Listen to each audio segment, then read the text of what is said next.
नमस्कार, मी नाना आहिरे. आवाज in news Marathi चॅनलमध्ये आपलं सर्वांचं स्वागत करतो. बघूया आजची ठळक बातमी. नांदगाव पोलीस ठाण्याच्या प्रवेशद्वारासमोरच पोलिसांचा धडाका. बेशिस्त वाहनांवर ई चलनद्वारे कारवाई.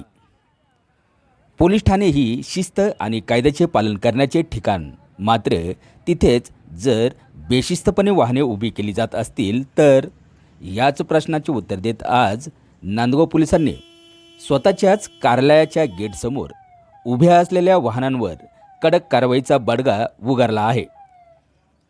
पोलीस ठाण्याच्या प्रवेशद्वारासमोर अडथळा करणाऱ्या दुचाकी आणि चारचाकी वाहनांवर आज धडक कारवाई करण्यात आली. गेल्या काही दिवसांपासून पोलीस ठाण्याच्या मुख्य गेटसमोर नागरिक आपली वाहने अस्ताव्यस्त उभी करत असल्याचे निदर्शनास येत होते. यामुळे सरकारी वाहनांना येण्या जाण्यास अडथळा निर्माण होत होता. यावर उपाय म्हणून आज नांदगाव पोलिसांनी थेट ॲक्शन मोडमध्ये येत कारवाई सुरू केली. ही संपूर्ण कारवाई ई चलनद्वारे करण्यात आली.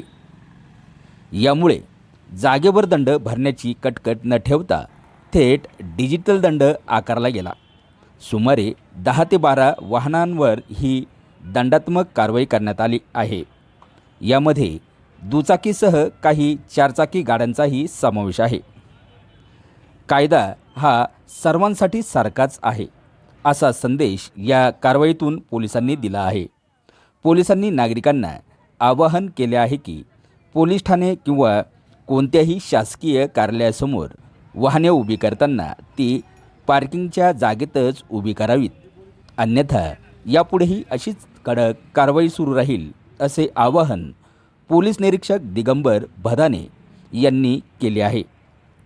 आवाज एन न्यूज मराठी, नांदगाव, नाशिक.